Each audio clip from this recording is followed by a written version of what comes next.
আগের ভিডিওতে তোমাদের জানিয়েছি আমার কিছু শরীর খারাপের কারণে আমি ভিডিও বানাতে পারছিলাম না। সত্যি বলতে মানে সংসারের কোনো কাজকর্ম থেমে নেই, কিন্তু ভিডিওটা আমি সত্যি করে উঠতে পারছিলাম না। মানে তোমাদেরকে না আমি মুখ দেখাতে পারতাম না, আমার মুখের যে অবস্থা হয়েছিল। তো কোথাও সবার যত্ন করতে করতে না নিজের যত্ন একদমই ভুলেই গিয়েছিলাম। মানে ভুলেই গিয়েছিলাম নিজেকে যে যত্ন করতে হয়, নিজেকে যে একটু শরীরে কিছু দিতে হয়, মানে কে কী খাবে, কে কী পরবে, মানে সকাল থেকে এত ব্যস্ততা থাকে। মানে তোমরা অনেকেই আছো আমার মতো, বিশেষ করে বাচ্চা থাকলে সত্যি আর কারোর খেয়াল হয় না। আগে বাবা মাকে দেখতাম, এখন নিজে ফিল করতে পারছি জানো তো সেগুলো। মানে মা অনেক কিছুই বলতো, আগে বুঝতে পারতাম না, এখন সবটাই বুঝতে পারি আর রীতিমতো ফিল করতে পারি যে সত্যি আমরাও এখন মা হয়েছি, আমরাও আরে পরের নেক্সট জেনারেশনকে বোঝাবো, তারাও তখন বড় হয়ে বুঝবে, একটা সময় গিয়ে বুঝবে না।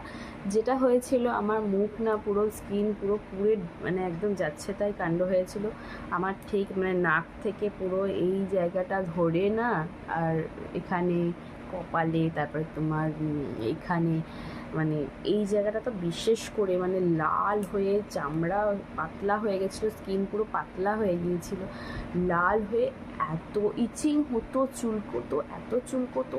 কপালের এই জায়গাটা তোমার মানে ঠোঁট তো পুরো কালো হয়ে গিয়েছিল আমার। মানে আমি রীতিমতো ভয় পেয়ে গেছি, আমি কোনো লিপস্টিক লাগিয়ে কি হলো, কারণ লিপস্টিক খুব একটা দেওয়া হয় না, যদিও মাঝে মধ্যে দেওয়া হয়।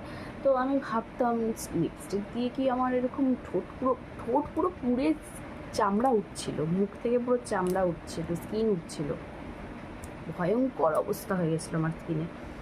তো প্রথমে হোমিওপ্যাথি গিয়ে দেখালাম, বেশ ভালো টাকা খরচা করে। তো যাই হোক, সেটা আর বলছি না। তো কিন্তু কোনো কাজ হলো না আমার, শুধু টাকাটা আমার জলে গেল। সেই এক মানে তার থেকেও বেশি মানে কি বলবো, আমার কাজ হলো না, আমার এটাই সব থেকে দুঃখ লাগলো যে কাজ হলো না। যাই হোক, কোনো কারণে কাজ হয়নি। আর তারপরে গিয়ে অ্যালোপ্যাথি দেখাতে হলো। অ্যালোপ্যাথি দেখিয়ে এসে আমাকে এখন এই সমস্ত কিছু প্রোডাক্ট দিয়েছে। মানে হোমিওপ্যাথিতে কি ওষুধ দিয়েছে খাওয়ার, কিন্তু কোনো না মাখার কিছু আমাকে দেয়নি। কিন্তু আমার ফিল হচ্ছিল কিছু মলম জাতীয় বা কিছু মাখলে না আমার বোধহয় ঠিক হতো। তো আমাকে কিছু জিনিস আমাকে দিয়েছে, তোমাদের দেখাই মাখার জন্য। এখানে দিয়েছে সেটাপিলের, মানে এটা ফ্রন্ট ক্যামেরা বলে হয়তো লেখাগুলো উল্টো আসছে, এটা সেটাপিলের একটা প্রোডাক্ট দিয়েছে আমাকে, মানে এটা দিয়ে মুখ ধুতে বলেছে, মানে আমার স্কিনটা নাকি ফটো সেন্সিটিভ স্কিন হয়ে গেছে। তো এটা দিয়েছে মাখার জন্য। আর এখানে দিয়েছে হচ্ছে তোমার